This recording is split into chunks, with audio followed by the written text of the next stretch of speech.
morning, all of you students. Welcome to LFCS online classes. Myself Poonam Tiwari, your Sanskrit teacher. बेटा संस्कृत में आज हम लोग चैप्टर 15 क्या है? सूक्तयः. सु में सुंदर, उक्तयः में अच्छी बातें. उक्तयः यानी उक्ति यानी बात विचार, तो सूक्तयः में अच्छी बातें, अच्छे विचार. तो हम लोग यही पढ़ेंगे. तो इसमें अच्छी अच्छी बातें सीखने को मिलती हैं. जैसे परिश्रम करने से ही सफलता मिलती है, ना कि भाग्य के भरोसे पर बैठने से सफलता मिलती है. तो संस्कृत में ऐसे ही श्लोकों को सूक्तयः से कहा गया है, जो कि अथवा आप लोग सुभाषतान कहते हैं. ओके, तो सूक्तयः का अर्थ है सुंदर उक्ति, सुंदर विचार, सुंदर कथन. तो चैप्टर देखिए. फर्स्ट श्लोक है हतस्य भूषणम दानम सत्यम कथस्य भूषणम. हतस्य यानी हाथ का, भूषणम दानम आभूषण. हाथ का आभूषण क्या है? दान है. कह रहे हैं हाथ का आभूषण कंगन पहनने शोभा हाथ की नहीं बढ़ती है, बल्कि दान देने से हाथ की शोभा बढ़ती है.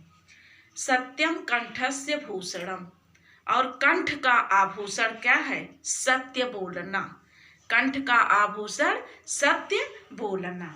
श्रोतस्य भूषणम शास्त्रम. श्रोतस्य यानी कान का. श्रोतस्य यहाँ षष्ठी विभक्ति एक वचन में है. तो कान का आभूषण क्या है? शास्त्र सुनना. अच्छी अच्छी बातों को, शास्त्र में जो बातें कही गई हैं उनको सुनना ही उनका कान का आभूषण है. भूषणैः किम प्रयोजनम. आभूषणों का कोई न कोई प्रयोजन होना चाहिए. यानी आभूषण पहन लेने से उसकी शोभा नहीं बढ़ती है, बल्कि अलग अलग आभूषण बताए गए हैं. हाथ का आभूषण क्या है? दान करना.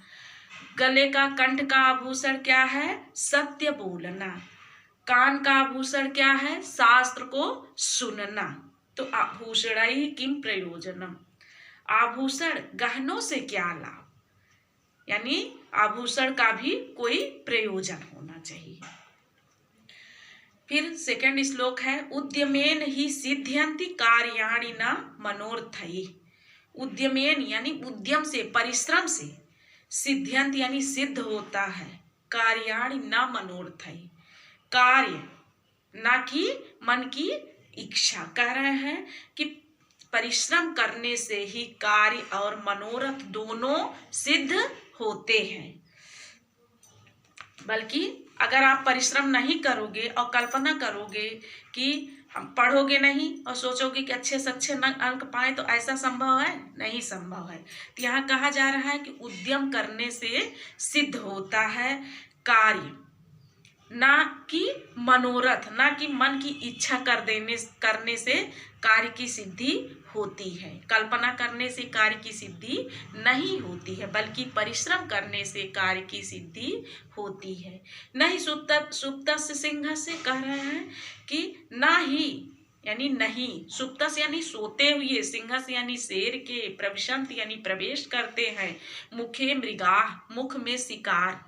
अगर शेर सोता रहे तो उसके मुख में अपने आप शिकार नहीं प्रवेश करेगा, बल्कि वो खोजेगा. जब शिकार करेगा, बन बन भटकेगा, जाएगा, तब उसको शिकार मिलता है. तो कहने का तात्पर्य है कि परिश्रम करने से ही सफलता मिलती है, ना कि कल्पना करने से सफलता मिलती है. मन में विचार करने से सफलता नहीं मिलती है. जिस प्रकार से सोते हुए शेर के मुख में अपने आप शिकार प्रवेश नहीं करता है.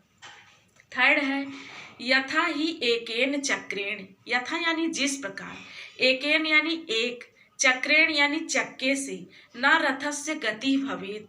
न रथ की गति होती है, यानी न रथ चलता है. जिस प्रकार एक चक्के से रथ नहीं चलता, एवं पुरुष कारेण बिना, उसी प्रकार से बिना पुरुष के कार्य के, बिना पुरुष के कार्य करने से दैवम न सिद्ध्यन्ति, भाग्य सिद्ध नहीं होता है. कह रहा है जिस प्रकार से एक चक्के से रथ नहीं चल सकता है, उसी प्रकार से भाग्य के बल पर कुछ नहीं होता है बिना पुरुष के कार्य करने से, बिना मनुष्य के कार्य के भाग्य अपने आप सिद्ध नहीं होता है। फोर्थ है नमन्ति फलिनः वृक्षाः। नमन्ति यानी झुके रहते हैं, कौन? फलिना यानी फल से लदे हुए, वृक्षा यानी वृक्ष, सभी वृक्ष। तो जो फल से लदा हुआ वृक्ष रहता है वो हमेशा झुका रहता है, झुका रहता है ना। नमन्ति गुणिनः जनाः, और जो गुणवान व्यक्ति हैं वो भी हमेशा झुके ही रहते हैं। जिस प्रकार से एक वृक्ष फलों से लदा हुआ झुक जाता है, उसी प्रकार से गुण से युक्त व्यक्ति भी झुक जाता है। शुष्क वृक्षास्य मूर्खास्य, सूखा हुआ वृक्ष, सूखे हुए वृक्ष की उपमा किससे दे रहे हैं? मूर्ख से दे रहे हैं। शुष्क वृक्षाश्चा, सूखा हुआ वृक्ष, और मूर्खाश्चा, और मूर्ख, ना नमन्ति कदाचन, कभी भी झुकते नहीं है। अब अगर आप एक वृक्ष देखेंगे जो कि सूख चुका हो, वो ऐसे अकड़ा हुआ दिखता है ना, वो कभी झुका नहीं दिखता है, बल्कि फल से लदा हुआ वृक्ष जो रहेगा वो झुका रहेगा। उसी प्रकार से फल से लदे हुए वृक्ष की तुलना एक बुद्धिमान व्यक्ति से दिए हैं कि गुणवान व्यक्ति हमेशा झुके हुए होते हैं, और मूर्ख और सूखा वृक्ष कभी झुका नहीं होता है। समझ में आया? तो अब है आपका श्लोक नंबर 5। मक्षिका व्रण मिक्षन्ति। मक्षिका यानी मक्खियां क्या करती हैं? व्रण मिक्षन्ति यानी हमेशा घाव की इच्छा करती हैं, घाव रहेगा तब तो उस पर बन बनाएंगी। और धन मिक्षन्ति पार्थिवाः, धन की इच्छा करते हैं राजा लोग। नीचाः कलह मिक्षन्ति, नीच लोग कलह की इच्छा करते हैं, नीच व्यक्ति जो है हमेशा कलह की इच्छा करते हैं। शांति मिक्षन्ति साधुआ, और साधु जो होते हैं वो हमेशा शांति की इच्छा करते हैं। सज्जन जो होते हैं वो हमेशा शांति चाहते हैं।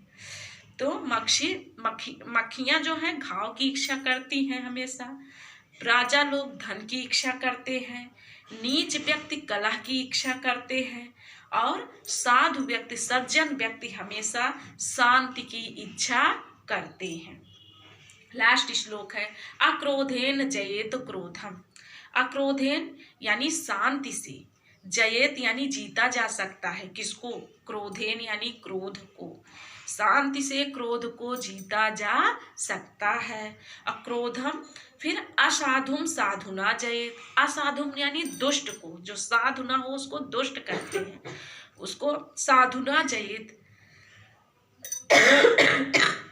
सज्जनता से जीता जा सकता है।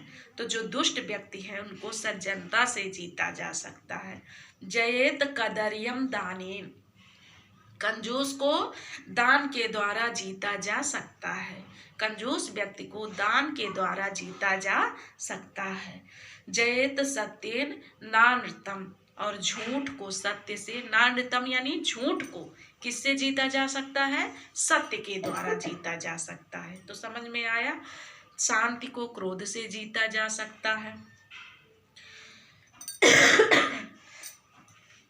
दुष्ट को सज्जनता से जीता जा सकता है, कंजूस को दान से जीता जा सकता है, और झूठ को सत्य से जीता जा सकता है। तो समझ में आया? बाकी आपके 6 श्लोक दिए गए हैं, सबकी मीनिंग बता दिए हैं। वैसे तो सबको समझ में आ भी गया होगा, नहीं तो फिर रिवीजन टाइम पर हम फिर से उसको एक्सप्लेन कर देंगे। ओके, बाकी तो आपका चैप्टर भी लगभग फिनिश हो गया। हाँ, चैप्टर 16 आपका इंटरनल असेसमेंट में है, चैप्टर 15 था, एक्सप्लेन हो गया। बाकी बुक में जो एक्सरसाइज दी गई है इसको हम भेज देंगे PDF बना के, आप लोग उसको राइट कर लेना। वर्ड मीनिंग राइट करते हो, बुक से उसको राइट ही करना है, बुक में सारी वर्ड मीनिंग दी ही गई है, तो बुक से वर्ड मीनिंग राइट कर लेना। सबसे पहले आप लोग जैसे डालते हो CW, डेट, कोटेशन, फिर आ से आहा, लाइन ड्रा करके, फिर उसके बाद आप लोग वर्ड मीनिंग लिख के, लाइन ड्रा करके, लास्ट में सुधार करो डाल देना। कॉपी में इतना ही करना है। बुक की एक्सरसाइज हम बुक में भेज देंगे PDF बना के, आप लोग उसको राइट कर लेना। बुक में भी जब भी आप लोग राइट करेंगे डेट, CW, कोटेशन जरूर राइट कर लेंगे, करवाया जाता है ना, तो उसको आप लोग जरूर राइट कर लेना। राइटिंग भी नीट एंड क्लीन होनी चाहिए। ओके, तो फिर हम अगला चैप्टर अगले दिन फिर, अब तो चैप्टर है नहीं, वैसे सिलेबस भी आपका लगभग कंप्लीट हो गया, जो भी होगा रिवीजन होगा या टेस्ट होगा वो सब हम आपको भेजेंगे, आप लोग उसको करिएगा। आज यहीं तक, थैंक यू, बाय स्टूडेंट।